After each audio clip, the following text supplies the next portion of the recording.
He bought an abandoned mansion on a whim, but when he heard a child crying from an old shed, everything changed.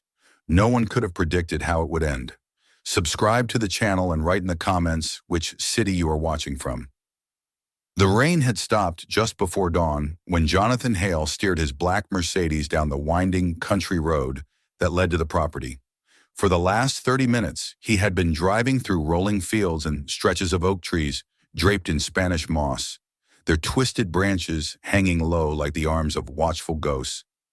The South had always struck him as strange, part romantic, part haunted, and it seemed fitting that the house he had chosen to buy for himself, not for profit, stood in such a place.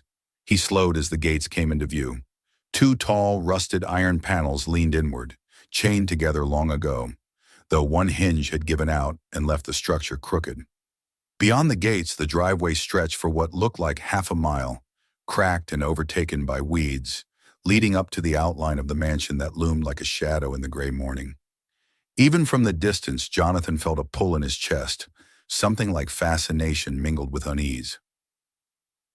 He parked at the entrance and sat for a moment with the engine off, listening to the soft patter of water dripping from leaves and the faint call of a bird in the trees. 45 years old, billionaire many times over, Jonathan had long ago stopped being surprised by anything money could buy. But this house wasn't another business asset. For once, he had purchased something for himself, without a boardroom of investors or a spreadsheet calculating future returns. The auction 2 weeks earlier had been swift. The mansion, built in the 1880s, had passed through several owners before falling into complete neglect. Its history was half documented, half shrouded in rumor. Some claimed it had been a Confederate general's estate. Others swore it was once the home of a reclusive steel tycoon who died under mysterious circumstances. None of that mattered to Jonathan at the time. He had seen the faded photographs, the wide white columns at the front, the sweeping staircase, the ballroom that stretched across half the first floor, and he had raised his hand. $23 million later, the house was his. Now, sitting at the gate with dawn breaking, he wondered if he had lost his mind. The property looked worse than he remembered from the auction photographs. The columns were cracked, ivy had swallowed the facade, and the roof sagged in several places. Windows yawned open where glass had long since shattered, and vines spilled through the openings. Yet beneath the ruin, there was dignity, a stubborn grace that hadn't been erased by decades of neglect. Jonathan pushed the gate open himself, its rusted hinges screeching in protest, and drove slowly down the driveway. The tires crunched over gravel and weeds, and the mansion grew larger with each passing yard. He stopped in front of the grand steps, got out, and stood staring. For a man who had built glass towers in Manhattan and reimagined blocks of San Francisco real estate, this house was something entirely different. It wasn't a canvas for modern luxury or a portfolio line. It was a ruin with a heartbeat. The air smelled of damp earth and mildew. He walked up the steps, each one chipped and worn, and pushed at the heavy double doors. To his surprise, they creaked open easily, as though someone had oiled the hinges not too long ago. Inside, dust floated in the beams of pale morning light. The grand foyer stretched out before him, marble floors cracked and covered with dirt, the sweeping staircase still holding despite missing rails. Above, a chandelier hung precariously, its crystals dull with age. Jonathan wandered through the first floor. The ballroom was cavernous, though the ceiling had caved in one corner, letting in rain and vines that had claimed the parquet. The library still had shelves, many fallen, with a scattering of mildewed books on the floor. In the dining room, a massive table sat abandoned, coated with layers of dust, as if a dinner party had been canceled and never resumed. He paused by a portrait on the wall, its subject unrecognizable beneath streaks of water damage. The frame was gilt, ornate, expensive. Someone had once cared deeply about this place.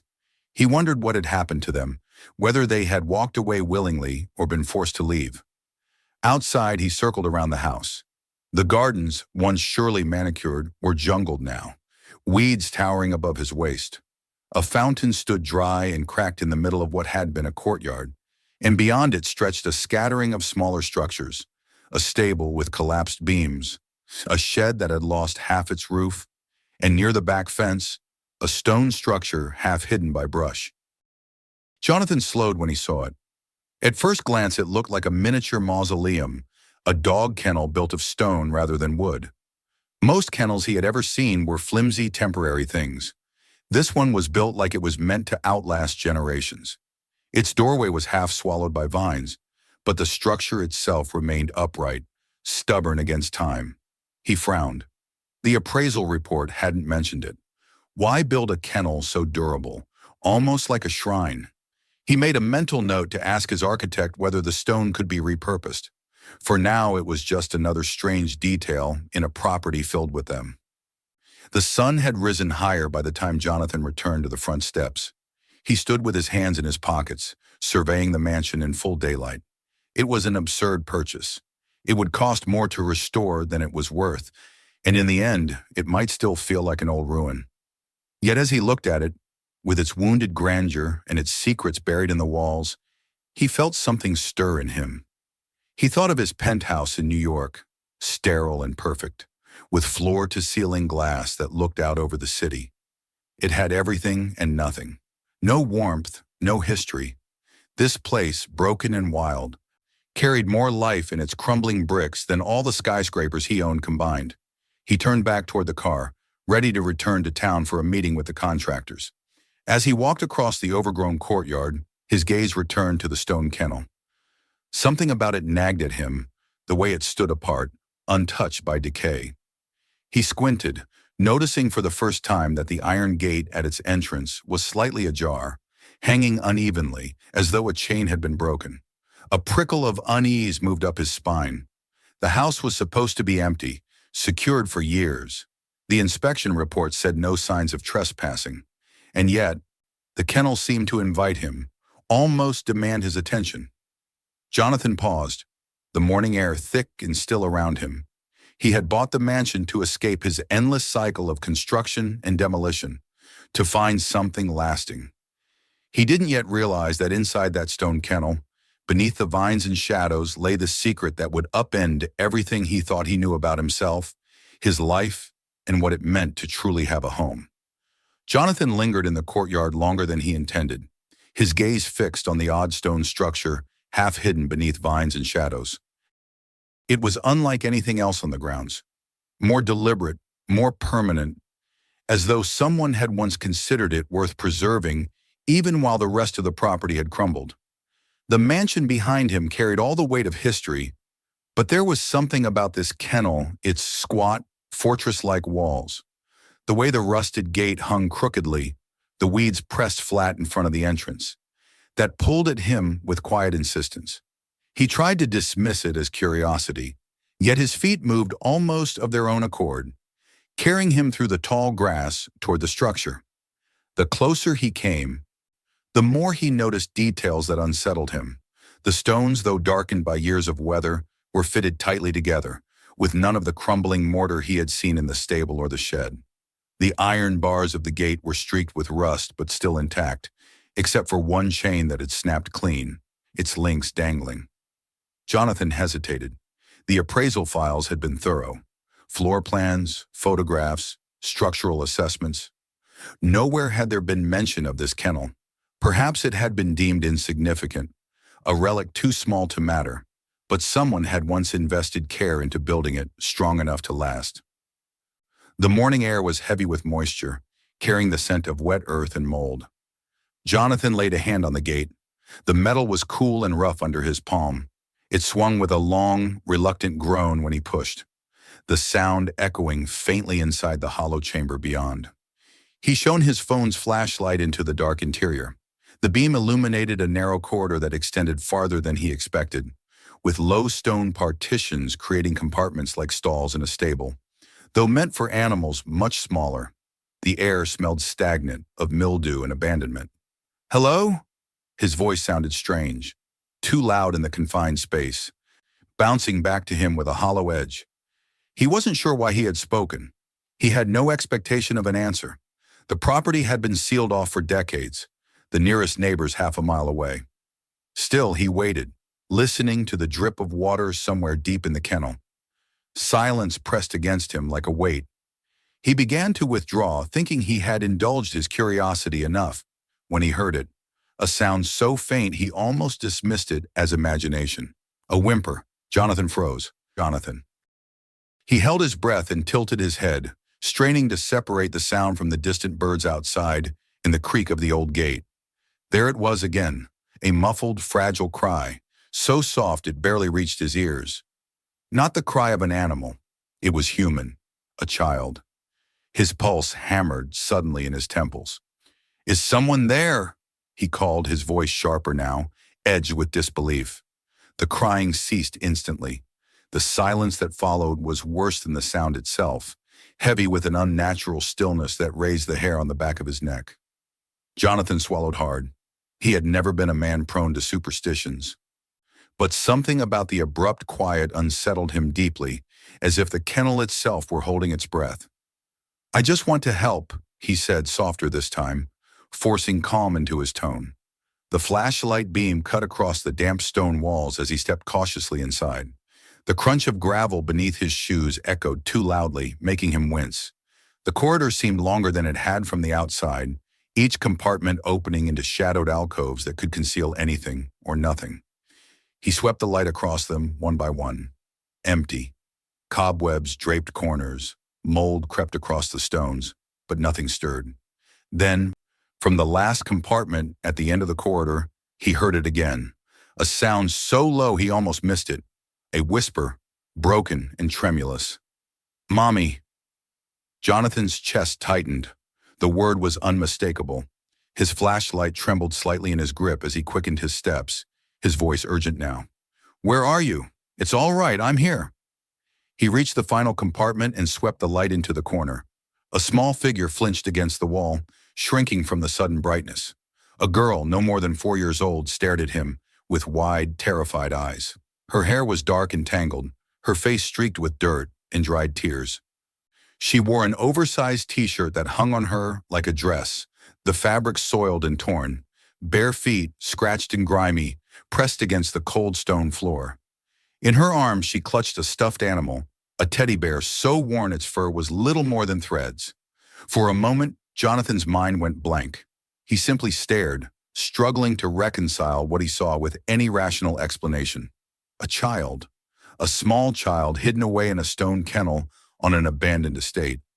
It was impossible. And yet she was real, breathing, trembling, her frightened gaze fixed on him as if he were both a threat and her only hope. He forced himself to soften his voice. "Hello," he said gently, crouching down so he wasn't towering over her. "Don't be scared. I won't hurt you." She didn't move, only tightened her grip on the bear. Jonathan glanced at his watch. 5:35. The construction crew would arrive in less than half an hour, and by protocol, they would start with the auxiliary structures. This kennel would be one of the first to come down. Panic surged through him.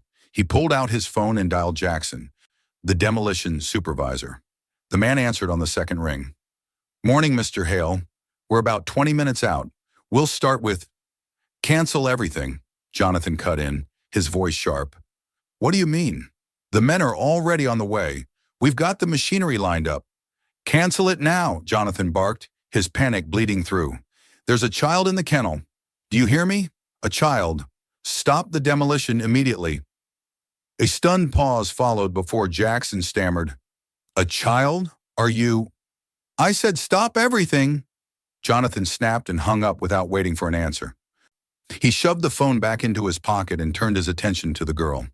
Her eyes had followed the entire exchange, wary and watchful.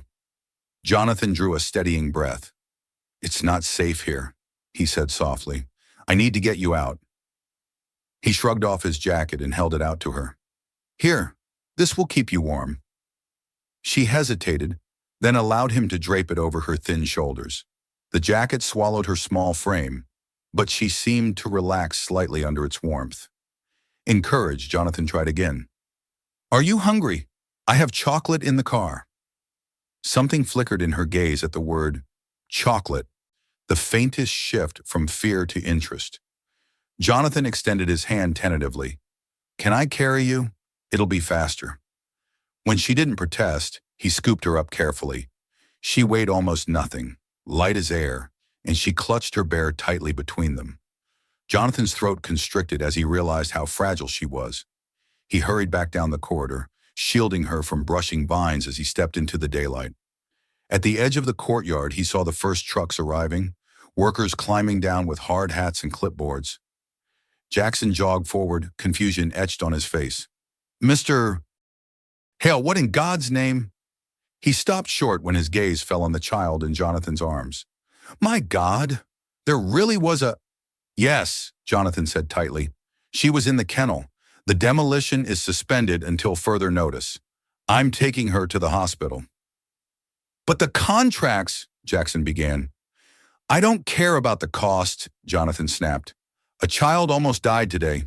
That's all that matters." He turned and strode toward his car, ignoring the murmurs spreading among the workers. Inside, he placed the girl gently in the back seat, switched on the heater, and knelt so they were eye level. "Better?" he asked quietly. She didn't answer, but her eyes, though still wary, followed his every movement. Jonathan found a chocolate bar in the glove compartment. He unwrapped it and held it out. "Here, it's for you." She reached for it hesitantly, her small fingers brushing his. She didn't eat immediately, as though waiting for permission. "Go ahead," Jonathan encouraged. "It's yours." At that, she took a tentative bite, then another, quicker, until the bar was gone. The speed with which she devoured it confirmed what he already suspected. She was starving. Jonathan started the engine. "We're going to the doctor," he explained as he pulled out of the driveway. "Just to make sure you're okay." He glanced in the rearview mirror. She had curled up in his jacket, her bear tucked safely against her chest, her eyes still fixed on him with silent intensity. As the mansion receded behind them, Jonathan felt a wave of disbelief crash over him. He had come to inspect a ruin he had purchased for vanity, a decaying relic of history he thought he could restore for himself. Instead, he had found a secret hidden in its shadows, a child who should not have been there, whose presence defied every assumption he had carried into the morning. He tightened his grip on the steering wheel. Whatever this was, however she had come to be there, one fact was undeniable. If he hadn't walked into that kennel when he did, she might have been buried under tons of rubble before the day was out. The thought chilled him.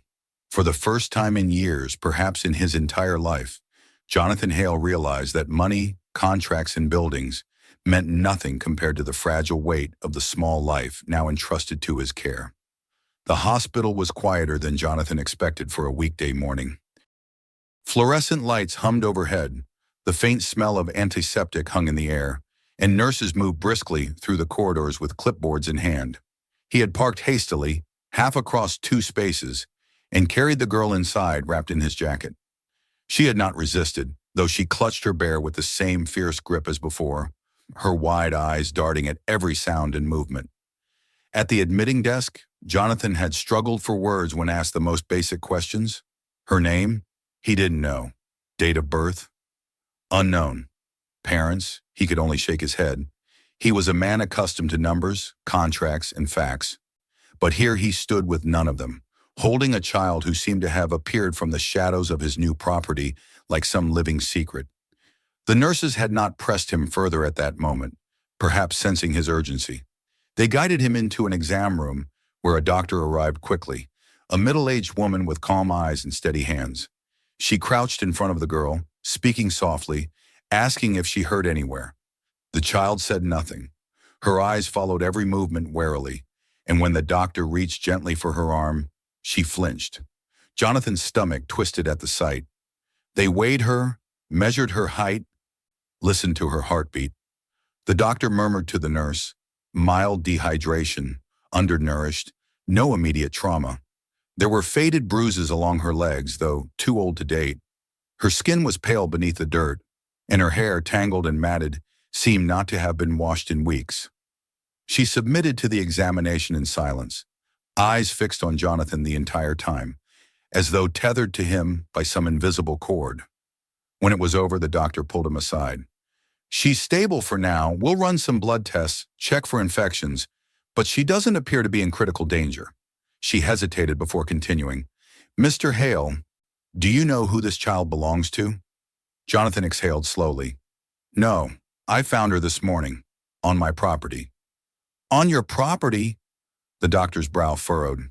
In an old kennel, he said, hearing how absurd it sounded as the words left his mouth. She was hiding there, alone. I don't know for how long. The doctor studied him, weighing his sincerity, then nodded.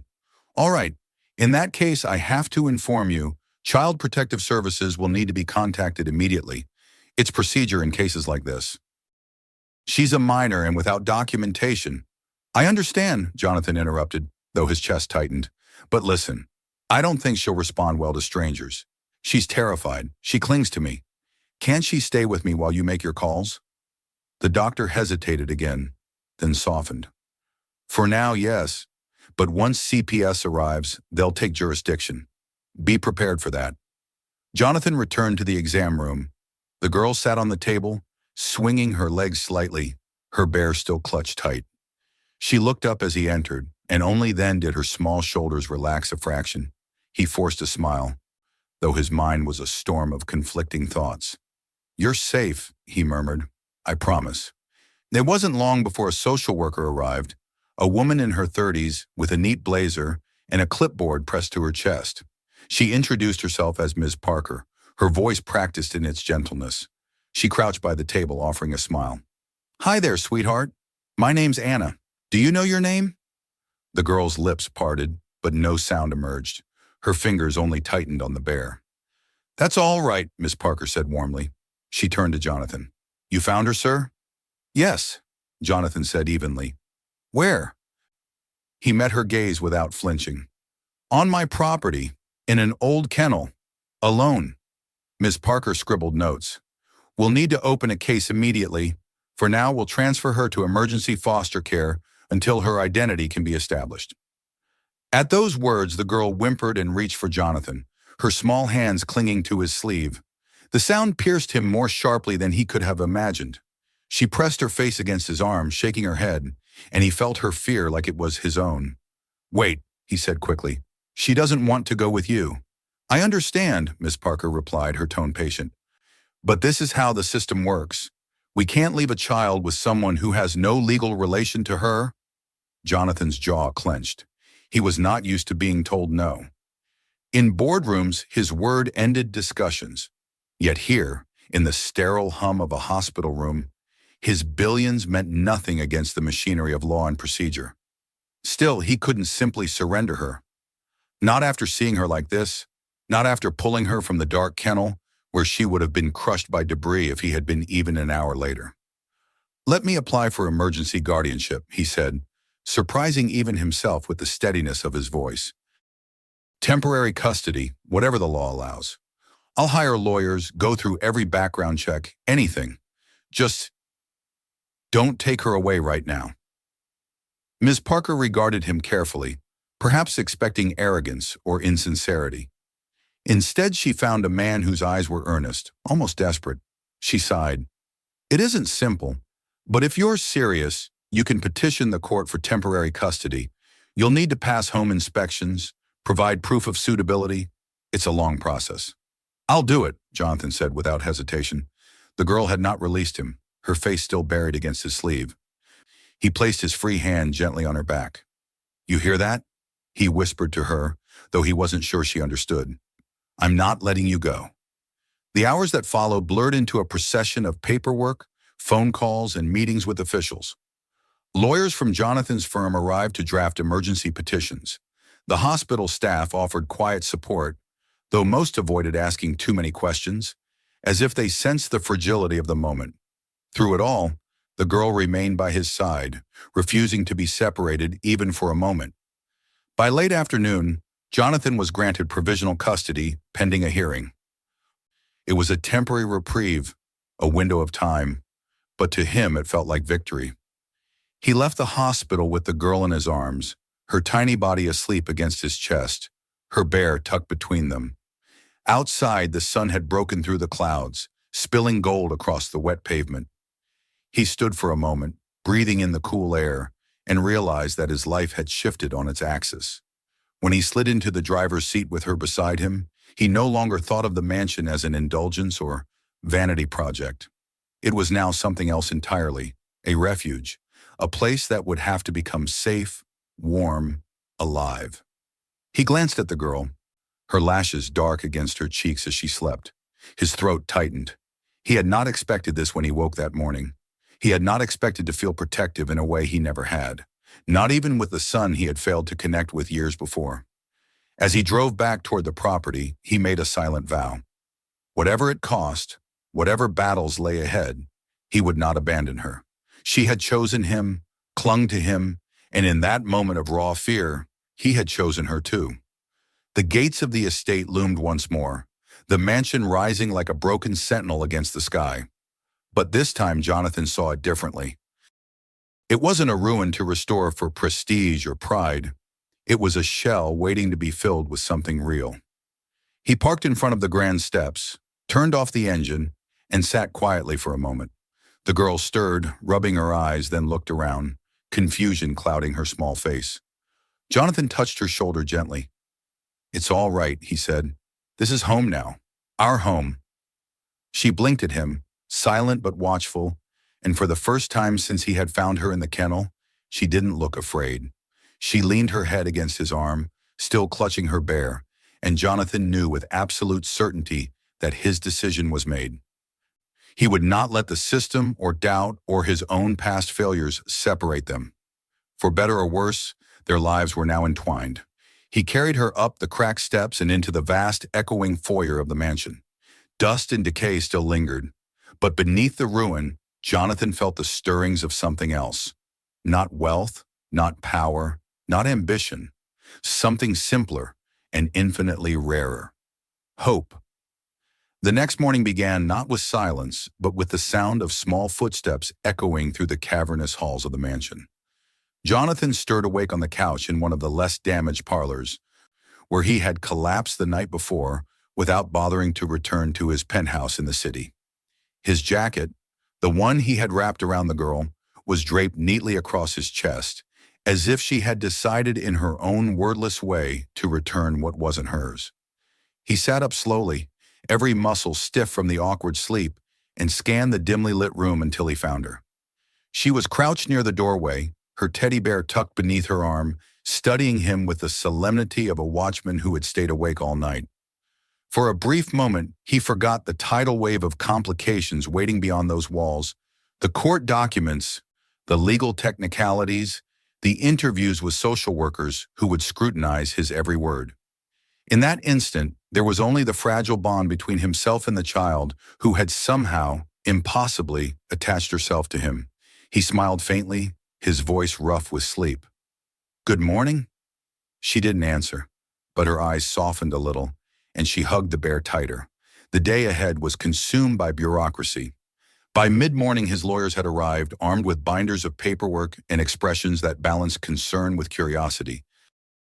They were used to handling mergers, acquisitions, contracts worth billions.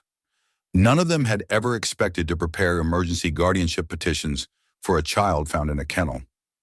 Jonathan sat at the long table in what had once been the dining room, its grand windows cracked and streaked with grime, while his team spread out documents across the dust-coated surface. The lead attorney, a sharp woman named Harris, explained in crisp tones what needed to be done. "Mr. Hale, the court will require proof of your suitability as a guardian. That means a full background check, financial disclosures, psychological evaluation if requested, and a home inspection. Child Protective Services will send their own representatives to interview you. It won't matter how much money you have. In fact, sometimes wealth raises more red flags. They'll want to know if you intend to raise her yourself, not delegate to staff." Jonathan listened, his jaw tight. He had spent his life navigating the complexities of business law, bending regulations in his favor, outmaneuvering bureaucrats. But this was different. There were no loopholes, no shortcuts he was willing to consider. "I'll do whatever it takes," he said firmly. Harris studied him, perhaps expecting bluster or impatience. Instead, she saw resolve. She nodded once. "Then we'll begin immediately." The girl stayed close throughout the meetings, never venturing far from Jonathan's side. When the attorneys attempted to address her directly, she turned away, her silence unbroken. It became clear that she trusted no one but him. Even when a paralegal offered her juice and crackers, she only accepted after Jonathan nodded reassurance. He marveled at the quiet power of her gaze. It was as though she had chosen him in the hospital, tethering her fate to his without words, and now he carried the full weight of that choice. By afternoon, the first official visit arrived. A CPS representative, not Ms. Parker, but a different worker, came to conduct a preliminary inspection of the property. Jonathan led her through the mansion, embarrassed by its state, the peeling wallpaper, the collapsed ceiling in the ballroom, the thick dust that coated every surface. It all looked unfit for anyone, much less a child. Yet the girl trailed them silently, her small hand gripping Jonathan's sleeve, as if to say she belonged there despite the ruin. The representative scribbled notes, her expression unreadable. Mr. Hale, you understand that a child cannot live here without significant renovations? There are safety hazards everywhere. Staircases without rails, broken glass, mold. I've already contacted contractors, Jonathan replied evenly. Repairs will begin immediately. Every hazard will be addressed before the next inspection. The woman looked from him to the girl, who pressed herself closer against his side. And you truly intend to be her primary caretaker? Not nannies, not boarding schools? Jonathan's voice hardened, though he kept it polite. I failed once as a father. I won't fail again. Yes, I will be her caretaker. The woman wrote something else in her notes, then closed the file. We'll see what the court says. When she left, Jonathan exhaled heavily, the tension draining from his shoulders. He looked down at the girl who was watching him with that same unblinking intensity. For the first time, he spoke the truth aloud. I'm not sure I know how to do this, he confessed quietly, but I want to try, if you'll let me. That evening, he attempted something that felt absurdly simple but impossibly foreign: making dinner. The mansion's kitchen had not been used in decades, but one of the newer wings had functioning appliances. He stood awkwardly at the stove, fumbling with pots and pans, burning the first batch of pasta before managing a second attempt. The girl sat at the counter, swinging her legs, her bear propped beside her like a silent companion. When he placed a steaming bowl in front of her, she regarded it with suspicion before cautiously taking a bite. Her expression softened, just slightly, and she ate more. Jonathan felt a strange swell in his chest at the sight. He had negotiated deals worth billions, built skyscrapers that reshaped city skylines, but nothing compared to the quiet triumph of watching a hungry child eat something he had made with his own hands. After dinner, he led her upstairs to one of the less damaged bedrooms. The bed was covered in dust, so he stripped it down and laid fresh sheets, purchased hastily by one of his assistants and delivered earlier that afternoon. The girl climbed in, her bear clutched tightly. Jonathan sat on the edge, unsure what came next. He remembered how he used to read to his son when the boy was small, before business consumed him and distance grew between them. He found a battered children's book among the items his assistant had gathered and opened it, his voice hesitant at first but growing steadier as he read aloud. The girl didn't respond, but her eyes grew heavy, her breathing even. Within minutes, she was asleep. Jonathan remained seated beside her, watching the rise and fall of her small chest. The bear pressed to her heart. A lump formed in his throat. Downstairs later, alone in the cavernous parlor, he allowed himself to acknowledge the truth. He had stepped into this role without preparation, without plan, without the faintest idea of how to raise a child. Yet he felt something stirring in him that had been absent for years. Purpose not tied to profit, responsibility not measured in contracts. For the first time since his youth, he felt needed in a way that no empire could provide. The bureaucracy would continue. There would be hearings, inspections, challenges. But none of that mattered tonight. Tonight there was only the fragile beginning of something he had not expected, something he wasn't sure he deserved but couldn't walk away from. Jonathan rose, poured himself a glass of water, and stood by the tall windows overlooking the darkened grounds. The mansion still loomed in decay, its walls scarred by neglect. But within it, there was a child asleep upstairs, no longer alone in the shadows of a kennel. He whispered to himself, a vow as quiet as it was absolute. I won't let her go. The following days unfolded in a rhythm Jonathan had never known before. For a man accustomed to a life defined by meetings, negotiations, and the precise tick of schedules that stretched months into the future. The new cadence was entirely foreign. It was not dictated by stock prices or real estate projections, but by the needs of a single child who clung to her teddy bear as if it were a lifeline. He found himself rising earlier, not to check market reports, but to see if she had slept well. He began measuring success not by contracts signed, but by the moments when her shoulders relaxed, when the perpetual shadow in her eyes seemed to lift, if only for a breath. Yet beneath those small victories, a growing tension brewed. The bureaucracy pressed forward with its relentless demands. Social workers arrived unannounced, taking notes on every corner of the mansion that remained unrenovated. Contractors bustled through the halls, tearing out rotted beams, rewiring long-dead fixtures, and scrubbing away the layers of decay. Jonathan poured money into the restoration, but even with unlimited funds, progress was slow. Inspectors noted every hazard, every sharp edge, every unstable step, and their reminders pressed like weights upon his shoulders. One evening, after the contractors had left and the halls echoed with silence, Jonathan sat in the study with Harris, the attorney who had become his anchor through the storm of legalities. She placed a thick folder in front of him. "We've run every search we can. Hospitals, police reports, death certificates, nothing." She hesitated as though weighing whether to speak the next words. "Mr. Hale, it's as if she doesn't exist on paper. No birth certificate, no record of schooling, no trace of a family." Jonathan stared at the folder, its emptiness louder than any report. "Then what does that mean for her?" Harris adjusted her glasses. "Legally, it strengthens your case for adoption. Without relatives stepping forward, without documentation tying her elsewhere, you are the only stable option. But it also means there are unanswered questions. Questions the court may ask. Where did she come from? How long was she alone? Who was her mother? And why didn't anyone report her death?" Jonathan leaned back, his mind spinning. The girl had given him fragments, words spoken at night when fear weakened her silence. A mother who had coughed, a house that had grown colder, a long walk in the rain before finding the kennel. But none of it connected to a record. None of it offered proof. The mystery gnawed at him. He wanted to shield her from every inquiry, every intrusion, but he knew the questions would come, and he would need answers. Meanwhile, the girl began to change. Slowly, cautiously, her silence fractured. At first, it was only single words, whispered so softly he wasn't sure if he'd imagined them. Water, bear, night. Then came sentences, halting and uncertain, as though testing whether speech was safe again. Jonathan never pressed, never demanded. He only listened, offering patience she seemed to recognize. One afternoon, while they sat in the garden that was slowly being reclaimed from weeds and ruin, she surprised him. She pointed to a patch of sunlight on the stone path and said, "Sonny liked to sleep there." Jonathan blinked, caught off guard. "Sonny?"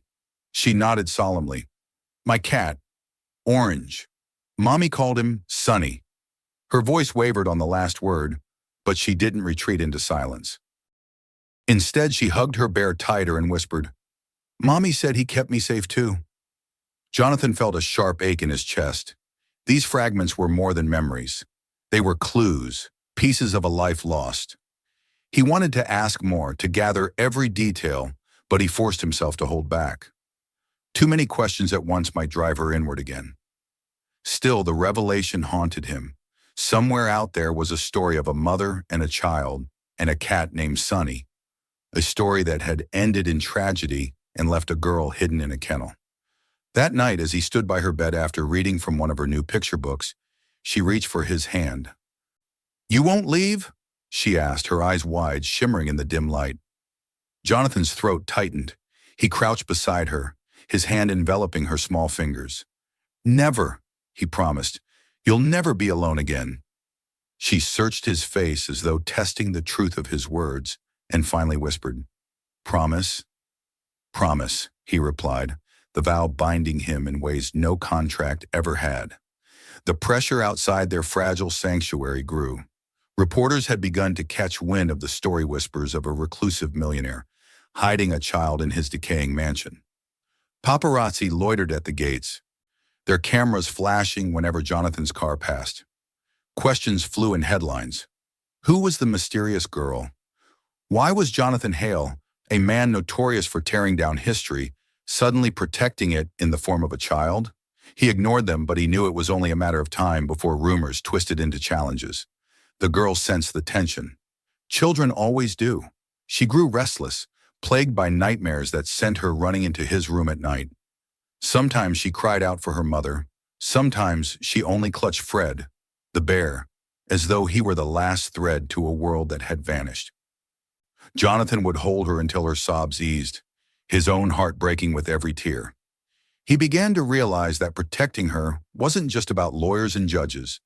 It was about giving her something she hadn't had in far too long: security, stability, and the assurance that love wouldn't disappear overnight. And yet, the secrets weighed on him. He had built empires on information, on knowing every detail before making a move. Now he navigated blind, with only a handful of memories from a 4-year-old to guide him. The lack of answers gnawed at him, not only because of the court, but because he knew one day she would ask. One day she would look up at him and say, "Where did I come from?" And he feared the silence he might have to offer. One evening, unable to shake the unease, Jonathan called a private investigator he trusted, a man named Dalton, discreet and relentless. "Find out everything you can," Jonathan instructed, "no matter how deep you have to dig. I need to know who her mother was, where she lived, and how this child ended up in that kennel." Dalton promised to begin immediately, though he warned it might take time. Jonathan hung up, his resolve hardened. Later that night, as the girl slept soundly upstairs, Jonathan poured himself a glass of whiskey and stood before the vast, cracked mirror in the mansion's parlor. The reflection staring back at him was not the man he had been months ago. The sharp-suited mogul, the destroyer of legacies, was gone. In his place stood a man worn by responsibility, softened by unexpected love, and shadowed by the weight of secrets he was desperate to uncover. For the first time in his life, Jonathan Hale did not know how the story would end. But he knew one thing with absolute certainty: he would not let her go. Whatever secrets the past held, whatever storms the future promised, he would fight them all. Because somewhere between the ruined walls of Thornwood Manor and the quiet breaths of a sleeping child, he had discovered the one truth that mattered. Family was not something you bought or built. It was something you chose, something you vowed to protect no matter the cost. The weeks that followed seemed to stretch and fold in on themselves, a strange mix of fragile calm and gnawing anticipation. Jonathan Hale had built his life on certainty, on the predictability of numbers, projections and contracts that carried the weight of ironclad guarantees. Yet now, his days revolved around the unpredictable rhythms of a child who had entered his world with no warning and no past he could verify. He woke earlier than he had in years, not to chase markets, but to prepare breakfast, a ritual that had become as important to him as any boardroom negotiation. He found himself lingering at the kitchen table long after the plates were cleared, watching her color drawings with the intense focus of someone who had never before been given markers and paper of her own. And at night, when the silence of the old mansion deepened and the girl's quiet breathing filled her newly furnished room, he often stood at the window, glass of water in hand, wondering how much longer their fragile sanctuary could hold against the weight of questions that pressed at the gates. The private investigator he had hired, Dalton, had promised diligence, and true to his reputation, Dalton delivered fragments within weeks. But the fragments only deepened the unease. He had traced reports of a young woman, mid-20s, who matched the vague description Jonathan had managed to piece together from the girl's scattered words. The woman had lived in a small rental house outside a forgotten mill town 2 states away.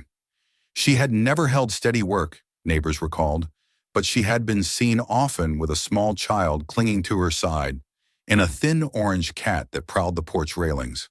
The neighbors described her as quiet, polite, perhaps too frail for the hardships she endured. Then one winter she had vanished. The house stood empty, the rent unpaid, the cat gone. No records of her death had been filed, no obituary published. Only silence remained, as if she had walked into the woods and dissolved into air. Jonathan felt the ground shift beneath him as Dalton reported the findings. If this woman was the girl's mother, where had she gone? And why had no one searched for the child after her disappearance?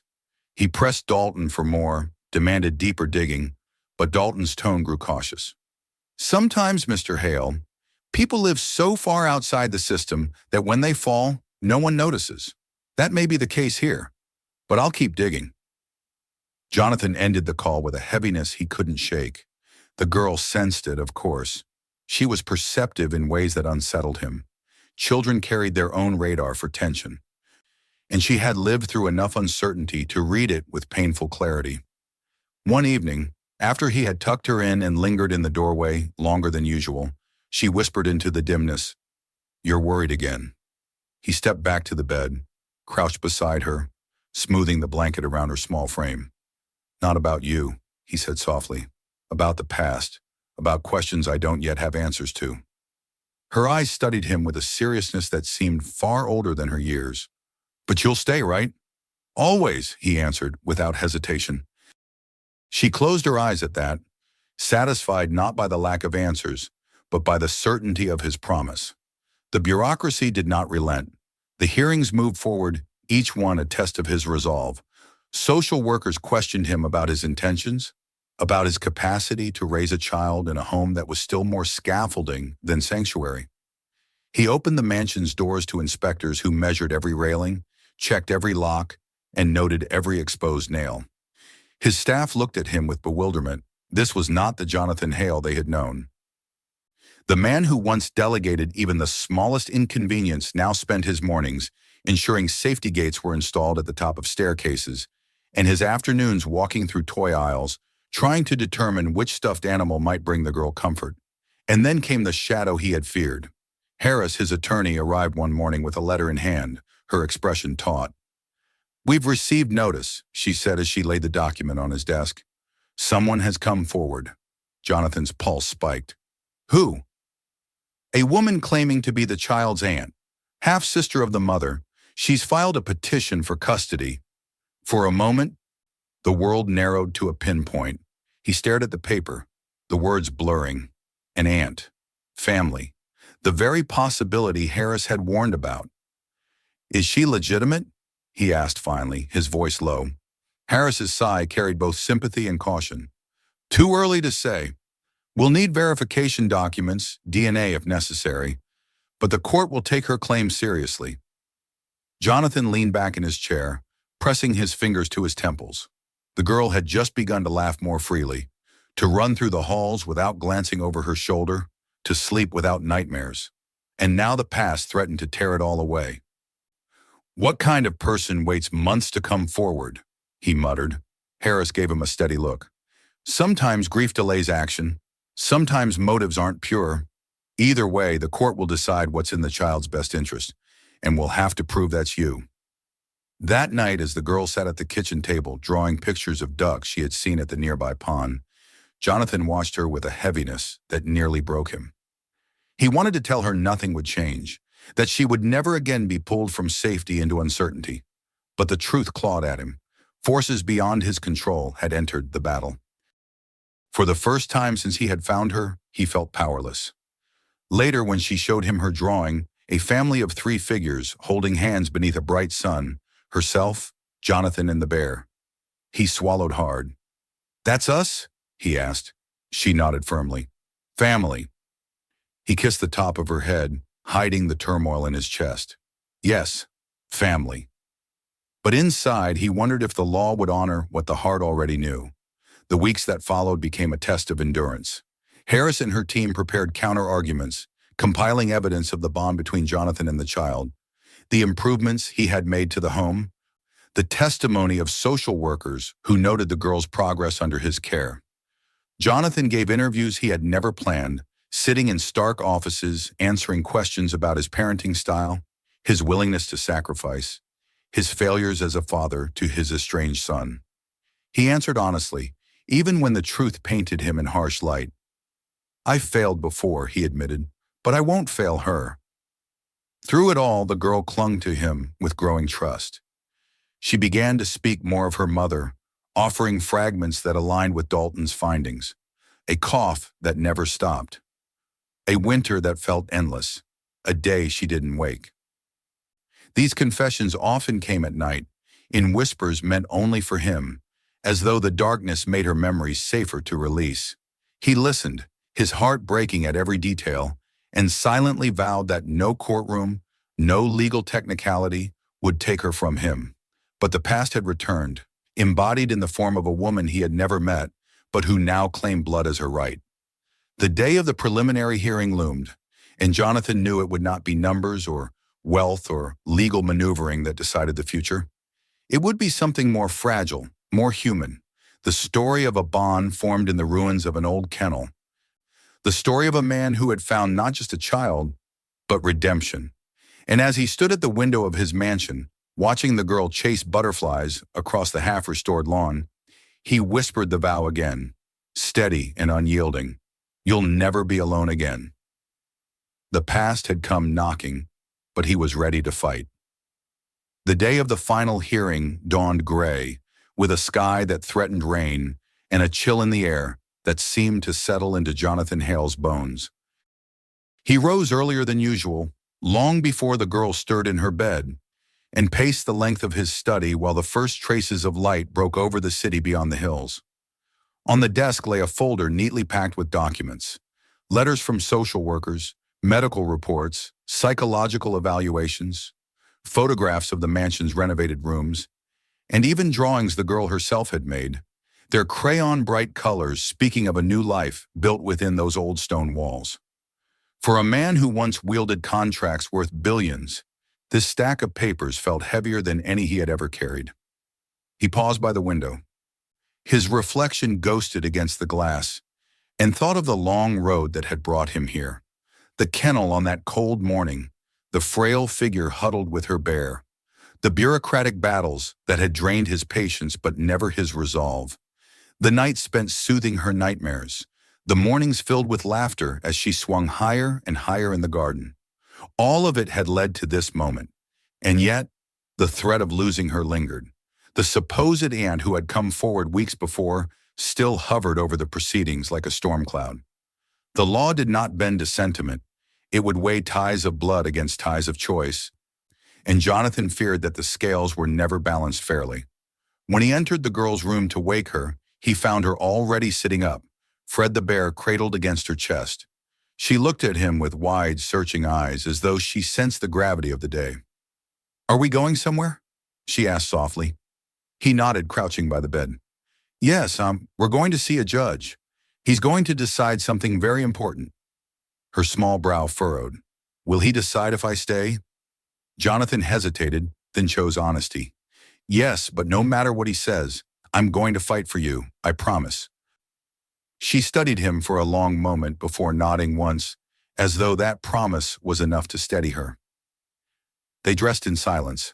He had chosen a navy suit, more restrained than the power suits he wore to boardrooms, and for her he had purchased a soft blue dress that matched her eyes.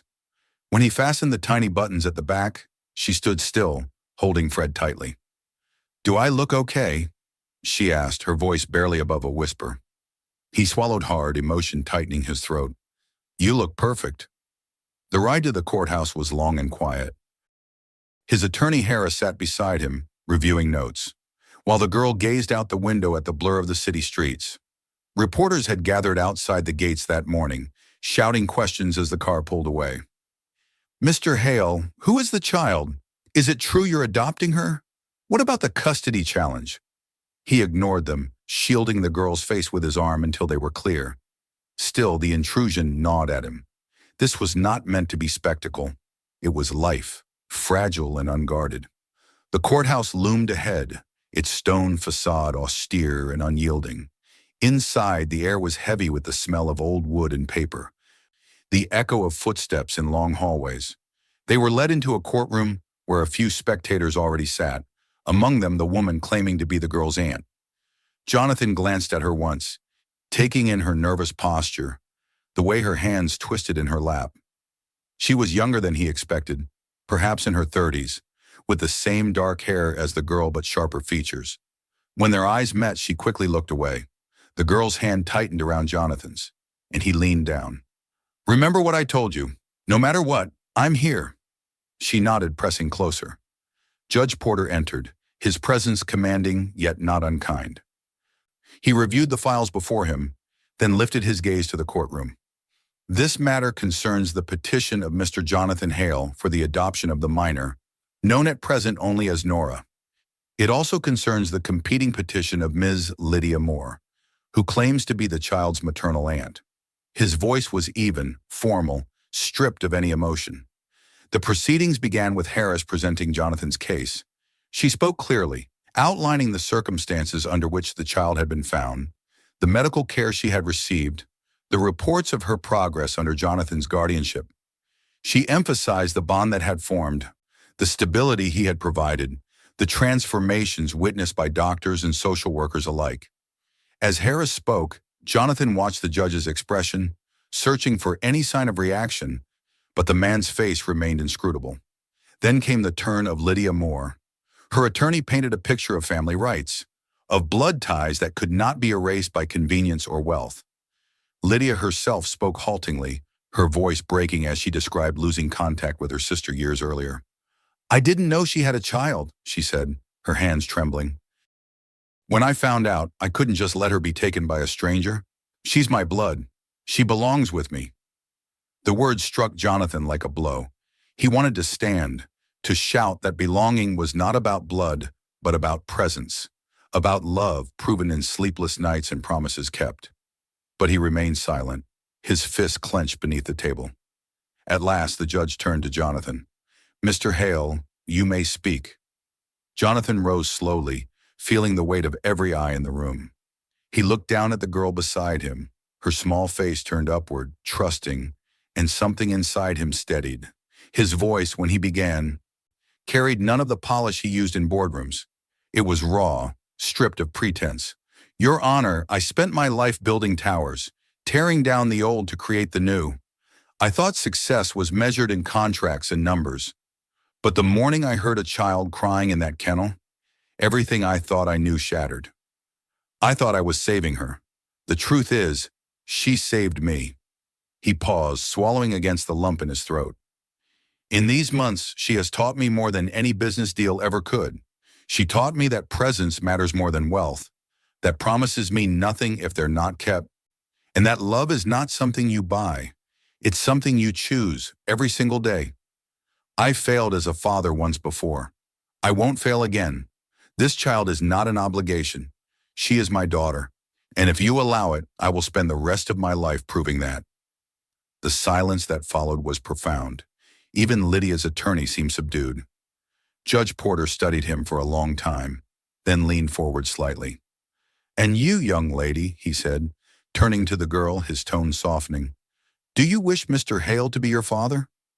For a moment, Jonathan feared her shyness would steal her voice, but then, clutching Fred with one arm, she spoke clearly enough for all to hear. "Yes, he makes the best pancakes." A ripple of gentle laughter moved through the courtroom, even from the judge, whose stern face cracked into a smile. "Well," Judge Porter said, "that is certainly a qualification not listed in our statutes, but perhaps it should be." The gavel struck once, sharp and final. Having reviewed the evidence, the testimony, and considering the best interests of the child, this court grants full and permanent adoption of Nora by Mr. Jonathan Hale. The petition of Ms. Moore is denied. The words seemed to echo forever. Jonathan exhaled a breath he hadn't realized he was holding. The girl turned to him, her eyes wide. "Really?" she whispered. He crouched to meet her gaze, tears burning his eyes. "Really? Forever?" She flung her arms around his neck, and he held her tightly, unashamed of the tears that slid down his face. When they left the courthouse, the rain that had threatened all morning finally began to fall, light and steady. Reporters clamored, cameras flashed, but Jonathan ignored them. He carried the girl in his arms, her blue dress bright against the gray, and for the first time in years he felt no emptiness, no hunger for more. He had what mattered.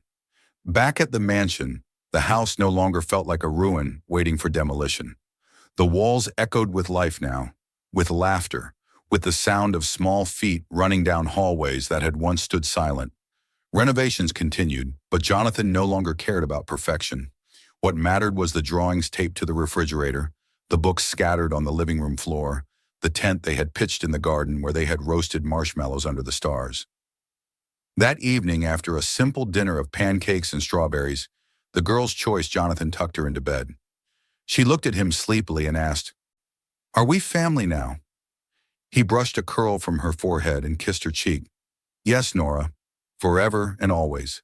She smiled, the kind of smile that had once been so rare and was now slowly becoming part of her. "I love you," she murmured before drifting into sleep.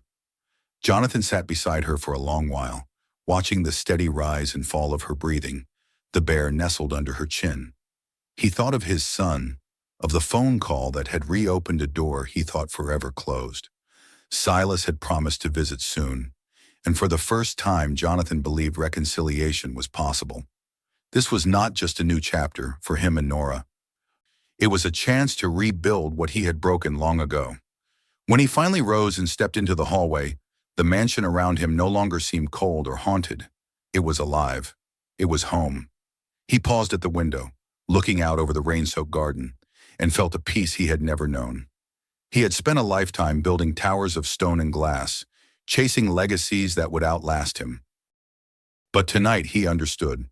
The greatest thing he had ever built was not measured in steel or concrete, but in love, trust, and the fragile yet unbreakable bond between a father and his daughter.